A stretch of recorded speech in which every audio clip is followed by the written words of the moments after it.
personne n'y avait pensé, c'est le jeu du week-end avec vous les amis, bonjour à tous, j'espère que vous avez le sourire, que le week-end se passe bien, si vous ne l'avez pas on va vous le donner, c'est promis, pendant une demi-heure on s'occupe de vous. Bonjour le public, bonjour à tous, on va jouer tous ensemble et avec les candidats que voici, on fait leur connaissance. L'un est prof de géo, l'autre est commercial, ils ne feront qu'un aujourd'hui. Voici nos cousins, il y a Bruno et Anaël. Bonjour Bruno, bienvenue, salut Anaël, bienvenue chez nous, mettez-vous en place. Ils travaillent dans le commerce et les finances, voici de la région parisienne deux amis, Sophie et Philippe. Bonjour à tous les deux. Bonjour Philippe. Bonjour. Bienvenue, bonjour Sophie. Bienvenue chez nous, mettez-vous en place. Ils s'aiment et rêvent de convoler autour du monde. Voici de l'héros nos globetrotters, Cassandra et Maxime. Bonjour Maxime, bienvenue, ça va Cassandra? Enchanté de vous rencontrer, mettez-vous en place aussi. Et enfin voici nos champions, incollables en sport, en foot et en BD. Voici nos deux frères, Maxence et François-Xavier. Ça va Maxence? Ça va très bien, bienvenue, merci. salut François-Xavier. 2000 € dans la cagnotte des champions remportés la dernière fois. Mettez-vous en place. Alors, 2000 € remportés la dernière fois, ça veut dire 2000 € encore aujourd'hui. Peut-être pour l'un de nos binômes, la cagnotte est ici, elle est toute fraîche, à peine déballée, il va falloir la remporter. C'est parti, première manche.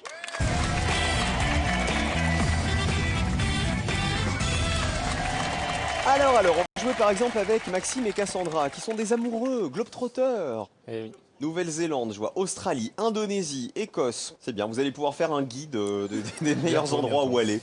Bon, ça serait bien de gagner des sous pour continuer à faire des voyages, du coup. Ouais. Peut-être grâce à nous aujourd'hui. Alors, nous allons voyager tous ensemble. Pour l'instant, c'est la première manche. C'est le début. Je vais vous poser une question. À vous de retrouver les réponses qui ont été les moins citées par le panel que nous avons interrogé. Tout ça pour marquer le moins de points possible. Il va donc falloir me donner les réponses qui ont été les moins évidentes pour le panel. Je vous rappelle que vous ne pouvez pas vous concerter dans la première manche. Alors, voici le thème avec lequel on joue pour démarrer aujourd'hui. C'est du sport. Concertez-vous, ça va faire plaisir à nos champions. Et que celui qui joue en premier fasse un pas en avant. C'est parti. Alors, c'est du sport, mais quel sport? Qu'est-ce qui vous brancherait? Anaël et Bruno, par exemple. Les deux cousins. Le water polo. Ah oui. Je pense que nous allons jouer avec du water polo. Vous êtes un peu belge, hein, non? Vous êtes belges tous les deux. Oui, on c'est ça. a senti une petite pointe d'accent. Le water polo, voici la question. Avec quoi allons-nous jouer? Avec du tennis et les numéros 1 de l'ATP. Je vous demande de citer des tennismen qui ont occupé au moins une fois la première place du classement ATP, c'est-à-dire le classement des meilleurs joueurs de tennis mondiaux entre 1973, date de sa création, et le 1er avril 2016. Vous ne pouvez pas vous concerter, on commence avec Maxence. Alors on va essayer Magnus Norman. Il aurait été... quelle 2001, année 2002, quelque chose comme ça. Vérifions. Magnus Norman. Et malheureusement, non. Il ne l'a jamais été. 100 points pour les champions. Maxime, Je dirais Ivan Lendl. vous êtes sûr qu'il l'a été? Non. On regarde la colonne. Sinon, c'est 100 points. Bonne réponse. Combien de personnes avaient pensé à Ivan Lendl? 4 personnes, 4 petits points. C'est un Tchèque, Ivan Lendl. Et il a été entre 83 et dans ces eaux-là, entre Bien avant 83 que je et sois né. 1990. 270 semaines. Sophie, Je vais dire Pete Sampras. on regarde la grille, la colonne. C'est pas la même émission.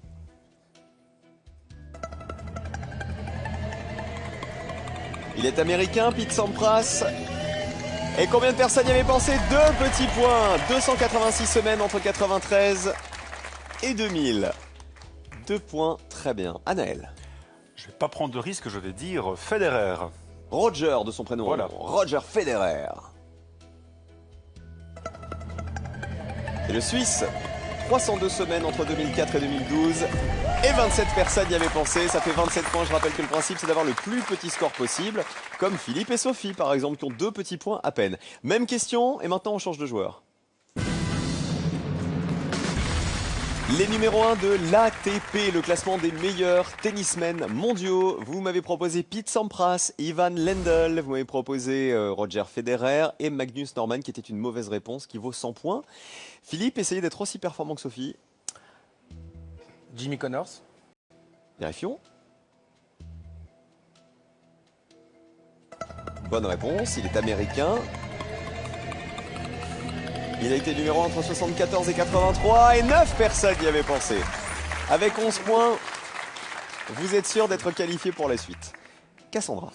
Alors, je maîtrise pas du tout, donc je vais dire Rafael Nadal. Rafa Nadal, l'espagnol. On y va. Oui, 141 semaines en tête du classement ATP et 41 personnes y avaient pensé, vous passez à 45. Bruno. Eh bien, moi, je vais dire André Agassi. Avec ou sans cheveux? Au début avec, après sans. Il a dit qu'il avait une perruque, hein. Ah. Vous savez, quand il avait plein de cheveux, il a avoué quelques années après qu'il avait perdu ses cheveux très très jeune et qu'il jouait avec une perruque. Il avait ses longs cheveux blonds. On regarde. André Agassi a-t-il été numéro 1 du classement de l'ATP, meilleur joueur de tennis au monde? Eh oui, et combien de personnes? 7 personnes l'avaient cité. C'était entre 1995 et 2003. Il est américain, André Agassi. Et malheureusement, les champions, vous êtes déjà à 100 points. On vous écoute, François-Xavier, quand même, mais on va vous perdre. Marcelo Rios. Marcelo Rios. On regarde. Il l'a été. C'est un Chilien.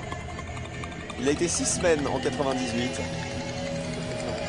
Et 2 personnes y avaient pensé. Plus de points.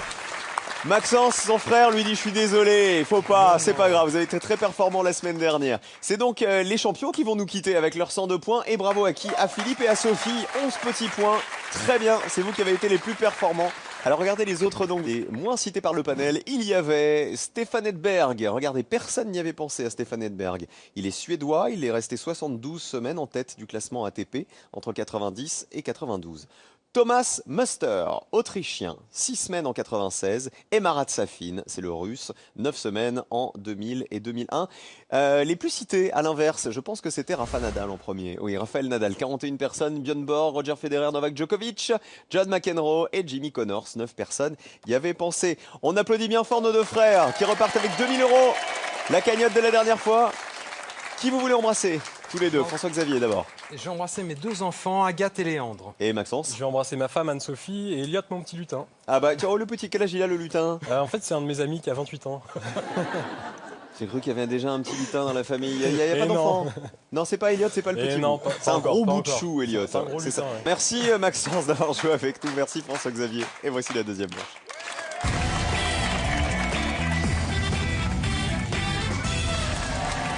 Bruno et Anaël, les grands cousins belges.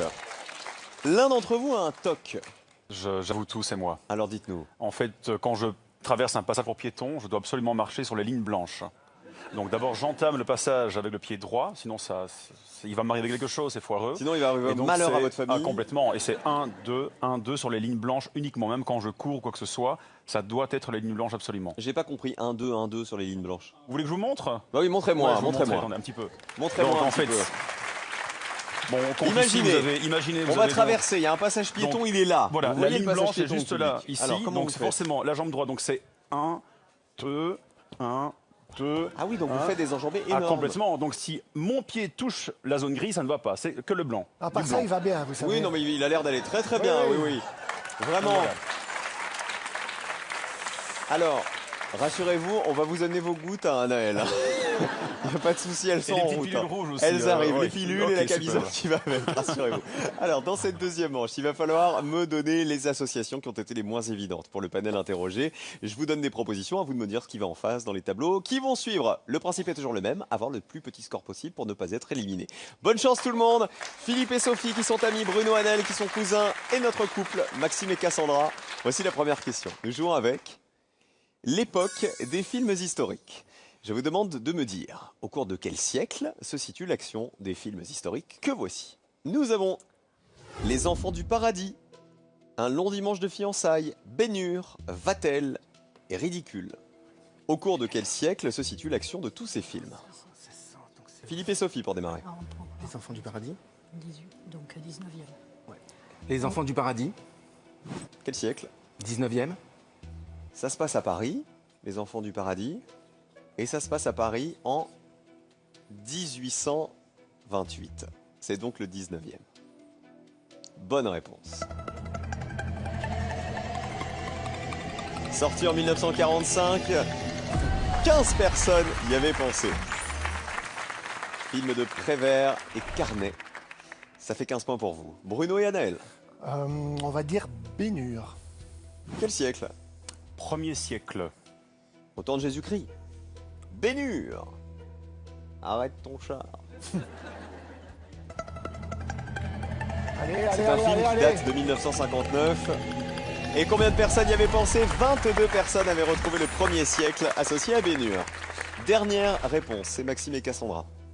Donc on va jouer avec un long dimanche de fiançailles Qui se déroulerait au XXe siècle, parce que pendant la Première Guerre mondiale. Première Guerre mondiale, on vérifie. 20e siècle? Eh oui, bonne réponse.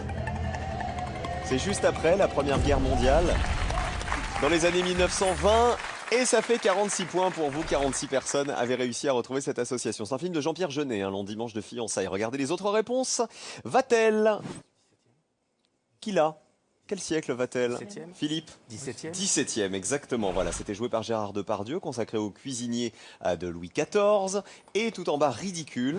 18. C'est au 18e siècle. Bravo, Philippe, vous avez dit toutes les réponses. C'était à la cour de Louis XVI, film de Patrice Lecomte en 1996. Pour l'instant, c'est donc Philippe et Sophie qui s'en sortent le mieux avec 15 points. Voici la deuxième question. Bravo à vous tous les deux. Cette fois-ci, c'est de la musique.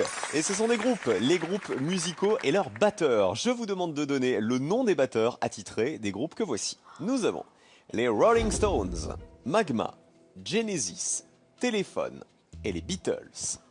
Nous cherchons le nom des batteurs de tous ces groupes de musique. Philippe et Sophie encore, puisque c'est vous qui avez le plus petit score. Les Beatles. Le batteur serait, Ringo Starr. de son vrai nom, Richard Starkey. C'est Ringo Starr, qui avait rejoint le groupe en 62.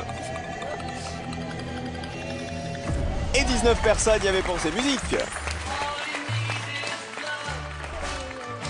Il avait rejoint le groupe en 62, Ringo Starr, pour l'enregistrement du premier 33 tours du groupe, et il y restera jusqu'à la dissolution en 1970.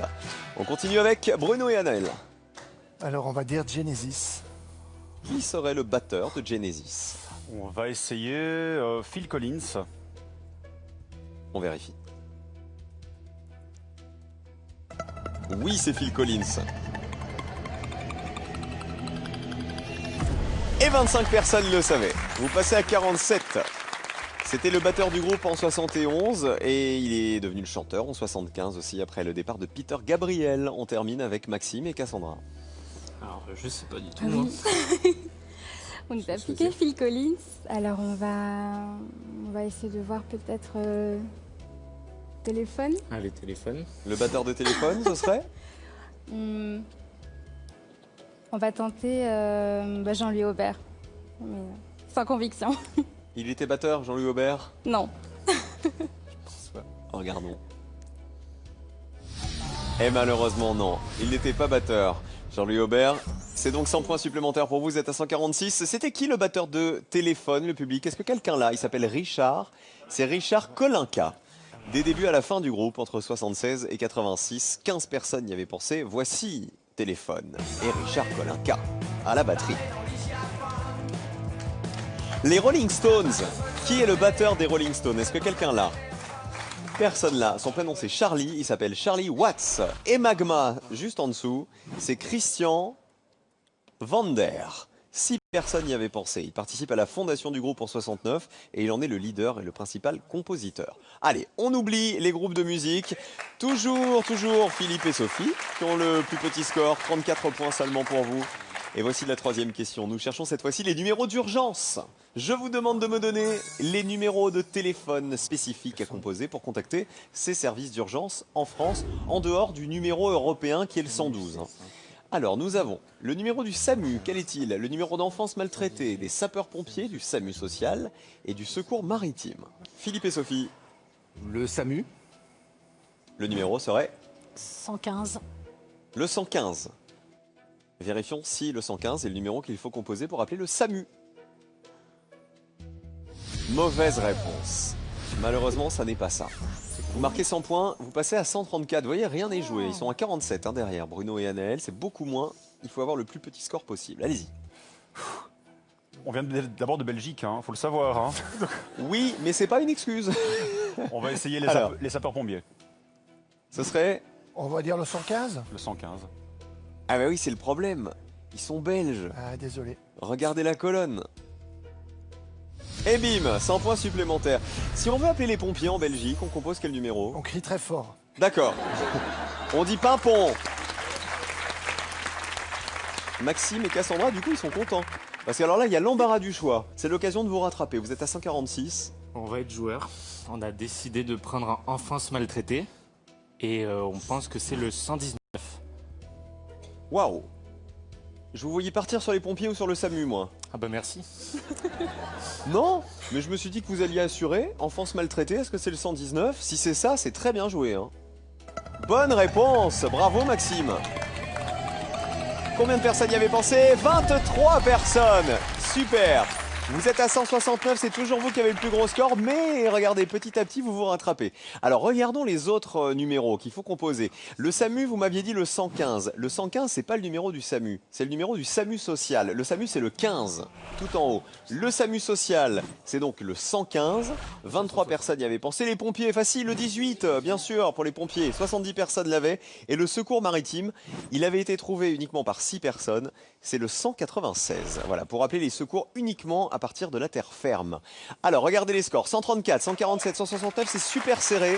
Voici la quatrième et dernière question pour déterminer les deux duos qui vont tenter le duel dans un instant. Nous jouons avec des villes, mais des petites villes voisines d'une grande. Je vous demande de me donner le nom des grandes villes voisines des villes que voici. Voisines dans le sens, elles se touchent. La ville voisine de Villeurbanne, de Lambersart, de Carquefou, de Blagnac et de Bègles. Ces villes-là touchent toutes une des plus grandes villes de France. À vous de me les donner. Philippe et Sophie. On va proposer Carquefou Qui à toucherait? Nantes. Vous êtes sûr? Sur le coup, j'étais sûre. En Loire-Atlantique? Oui. Vérifions. Bonne réponse, ça touche Nantes. Combien de personnes y avaient pensé? 33 personnes avaient associé Carquefou à Nantes. Voilà donc votre réponse qui apparaît. On continue avec Bruno et Anaël. Alors on va dire Blagnac. Qui toucherait? Toulouse? Vous avez bien fait les Belges de venir jouer aujourd'hui. Oui, on a de la géographie française et les numéros de téléphone français. Regardez la colonne. Est-ce que Blagnac touche Toulouse? Oui, préfecture de Haute-Garonne, Toulouse, et 64 personnes y avaient pensé. Vous êtes à 211, ça veut dire que c'est jouable. Pour Maxime et Cassandra, regardez votre ligne de qualification, il faut être en dessous. Elle n'est pas tout à fait au milieu. Ouais. Il faut prendre un risque. Je prends Villeurbanne. Qui toucherait? Lyon. Dans le Rhône? Oui. À votre avis, c'est suffisant si c'est la bonne réponse pour être en dessous de Je la me ligne? dis que Bordeaux-Bègles, c'est comme pour l'équipe de rugby, on l'entend souvent. C'est trop connu.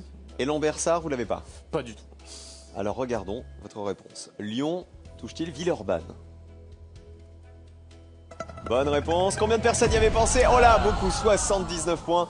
Vous passez à 248 et vous êtes en rouge. C'est vous qui allez nous quitter, malheureusement. Bravo Sophie, bravo Philippe pour les 167 points. Regardons les autres réponses que vous auriez pu me donner les uns et les autres. Il y avait Lambersart. 31 personnes avaient pensé à Lille. Lambersart touche Lille. Lille, c'est la préfecture du Nord. Et tout en bas, vous l'avez dit, Bordeaux-Bègles. C'est la préfecture de la Gironde, Bordeaux. Et ça touche effectivement Bègles. 49 personnes y avaient pensé. Eh ben écoutez, je voudrais quand même qu'on applaudisse les Belges qui ont eu 2 questions 100% françaises. Maxime et Cassandra, 248 c'est trop. Mais vous embrassez qui vous voulez avant de partir, les amoureux. Alors je vais embrasser mon père Jean-Marcel et ma sœur Cathy. Et Cassandra? Et moi, j'embrasse ma grand-mère Michel et mon père Dominique. Vous étiez trop mignons tous les deux, vraiment, vous étiez très mignons. Merci d'être venus nous voir, je vous souhaite un bon retour les Globetrotters, merci d'être venus jouer. Bruno et Anaël, attention, ce sont nos cousins belges, affrontent Philippe et Sophie.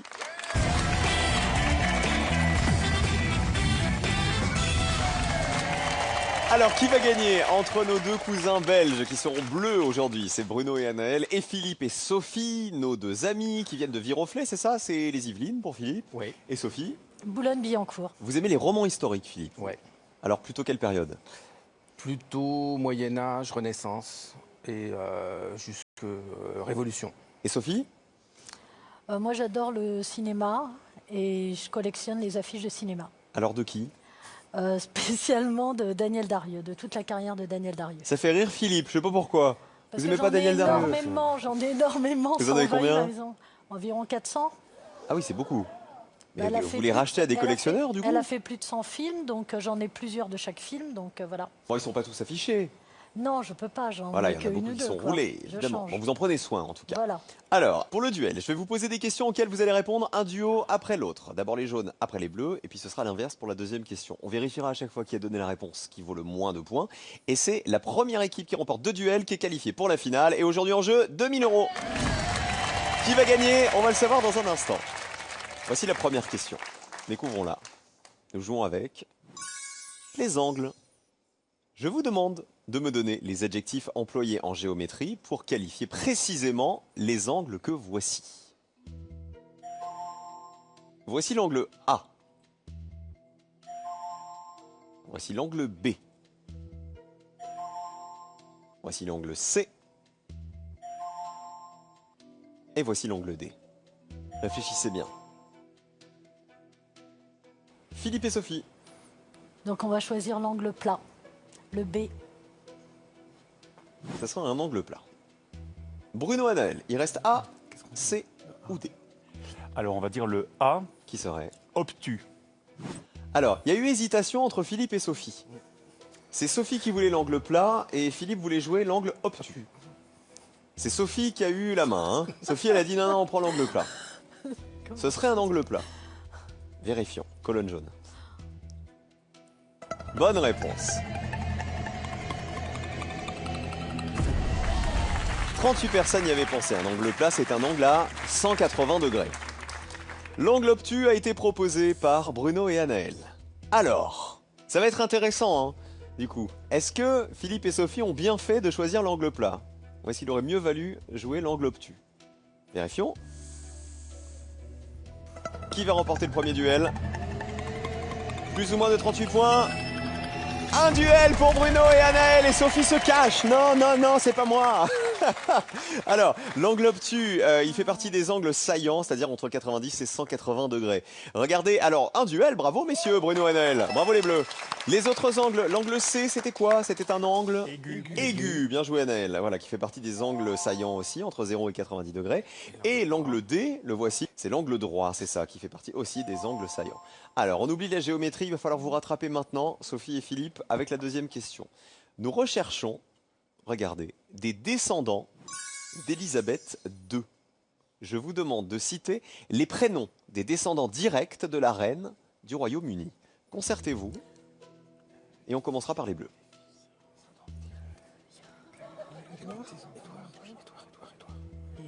Bruno et Anaël. On va me dire Anne. Philippe et Sophie. Édouard. Enregistré. Qui serait Anne?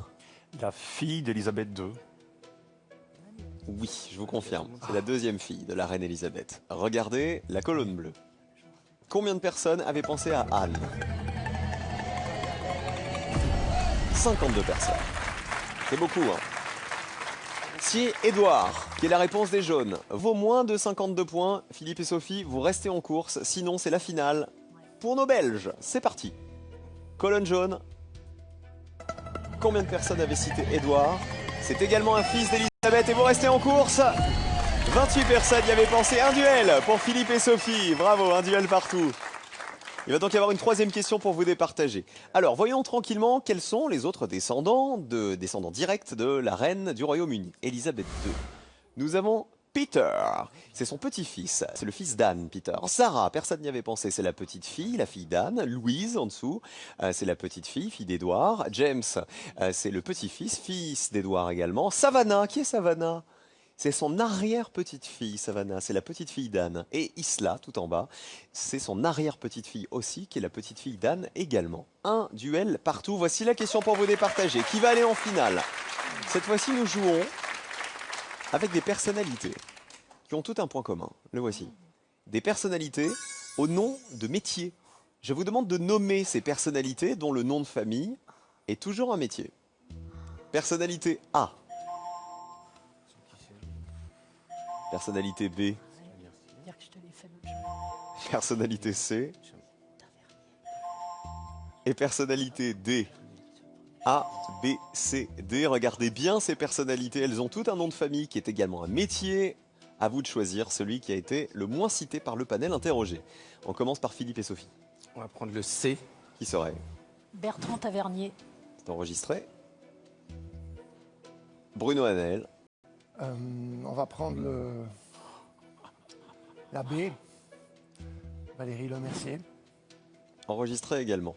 Bertrand Tavernier, qui a notamment tourné Coup de torchon, Lapa, Capitaine Conan. Vous êtes sûr que c'est lui? Oui.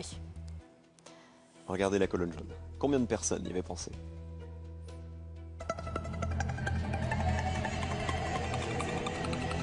Oh, c'est beau, ça descend. 8 personnes seulement. Oh, il est beau ce score. Oh, ça commence à sentir la finale pour Philippe et Sophie. Sauf si Valérie Lemercier, qui évidemment se cache derrière la photo B, a été reconnue par moins de 8 personnes. Ça va être dur. Colonne bleue, plus ou moins de 8 points.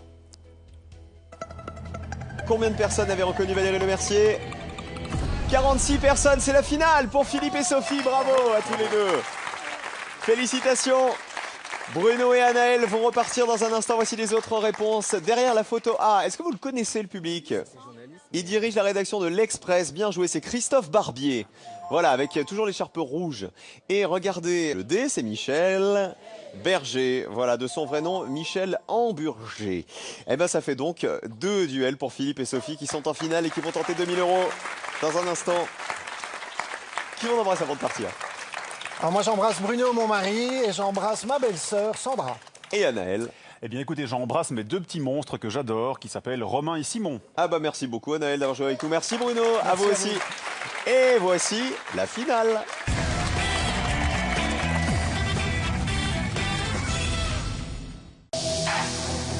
Inédit. Accusation, scandale. Elle a pris la décision de ne pas divorcer, malgré cet horrible épisode Lewinsky. Elle a pas mal souffert. Malgré ses échecs, Hillary Clinton a vacillé, mais jamais sombré. C'est quelqu'un qui n'abandonne jamais. Reste-t-il une chance à Donald Trump de la faire tomber? Je le compare à Caligula, qui aimait tellement détruire les autres. Ce sera le combat le plus difficile qu'elle puisse imaginer. Inédit, Hillary Clinton, la femme à abattre, le seul documentaire à voir pour tout savoir, demain à 22h40 sur France 3. Si vous aussi vous voulez participer à Personne n'y avait pensé, contactez-nous au 01 49 34 50 20 ou sur internet france3.fr/PNYAP. 2 amis se sont qualifiés pour la finale de Personne n'y avait pensé aujourd'hui. Philippe, qui est directeur administratif et financier dans un domaine particulier? Travaux publics. Ok, et Sophie? Moi, je suis secrétaire du contrôle d'accès. Voilà. Alors aujourd'hui, je vous rappelle que pour cette finale, les amis, dans la cagnotte de Personne n'y avait pensé, il y a 2000 €. Je vais vous poser une question dans un instant.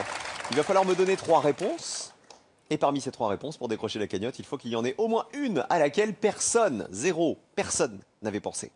Aujourd'hui, on joue avec 3 propositions. Les émissions présentées par Thierry Ardisson. Les noms qui ont pour fin le son fin. Et les James Bond Girls françaises. Il y a du choix. Tu veux James Bond? Je sais pas, tu veux ça? Bon, allez, bah, j'en connais 2. Les James Bond Girls françaises. On joue avec les James Bond Girls françaises. Voici la question, pour peut-être remporter les 2000 €. Je vous demande de me citer les actrices françaises qui ont joué des James Bond Girls dans les films de la saga officielle de 007.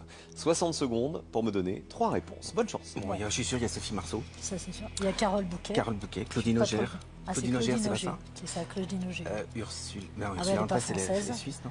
Ouais. Donc ça fait ces 3-là. Il faut bien qu'on les oublie pas. Française. Après, il y a la fille de Marlène Jobert. Oui, comment c'est? Eva Green. Eva Green. Eva Green, on a déjà 4 là, attends. Eva Green. On enlève peut-être Sophie Marceau quand même, elle est trop connue. Non, pas Marceau, hein. Eva Green. Alors, Eva Claudine Green. Auger. Claudine Auger. Et Carole Bouquet. Et est-ce qu'il y en a après? Il y en a eu d'autres. 30 secondes. Des autres. Il n'y avait pas eu une Miss France, je crois qu'il y a eu une Miss France, il me semble. Ah, comment? La femme de Jean-Yann, non, c'est pas ça? Non. Je sais pas. Bon, 15 secondes. Ça fait pas mal déjà. Ça fait déjà... Bon, retenez bien toutes celles que vous avez citées. Claudine Auger, Carole Bouquet, Eva Green. J'espère qu'elle est française. C'est la fille de comment? Marlène Jobert, donc française. Et c'est voilà. Alors, quelles sont vos 3 réponses? 3 Alors, actrices. Carole Bouquet, Claudine Auger et Eva Green. On affiche vos propositions. Carole Bouquet en 1, Claudine Auger, on dit Auger, hein, en 2, et Eva Green. Donc la fille de Marlène Marlène Jobert. Jobert. Carole Bouquet, elle aurait joué dans quel James Bond, selon vous? Je sais que c'est dans un James Bond, mais alors lequel, je sais C'est pas. avec Roger Moore. Ça non se passe. Il y a une histoire. Encore Roger Moore, je crois. Non, ah non. Rien que pour Rien que vos pour yeux. vos yeux. C'était en 1981. Elle a donc été James Bond Girl. Vérifions. Combien de personnes y avaient pensé? Bon, il y en a beaucoup. Là. Carole Bouquet, 17 personnes avaient pensé à elle. C'est beaucoup, hein, effectivement. Il y en a encore 2 autres pour peut-être décrocher la cagnotte. Claudine Auger, c'était dans Opération Tonnerre en 1965. Combien de personnes s'en souvenaient? Il faut que ça fasse 0.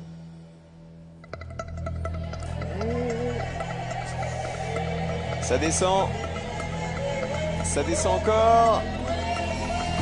5 personnes. Ah, on se rapproche du 0, hein.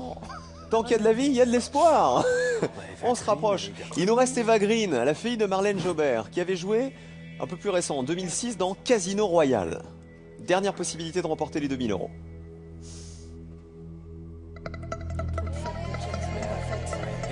Allez, Eva Green, il faut que ça fasse 0. Ça descend. Ça descend encore. Aïe, aïe, aïe, c'est perdu. 14 personnes avaient pensé à Eva Green. Regardez, les autres non. Les autres James Bond Girls, Denise Perrier dans Les Diamants sont éternels, Françoise Terry, c'était dans L'Homme au pistolet d'or en 74, Corinne Cléry, c'était dans Moonraker en 79 et enfin Blanche Ravalec, c'était dans Moonraker également toujours en 79. Bravo quand même Philippe et Sophie, venez me rejoindre.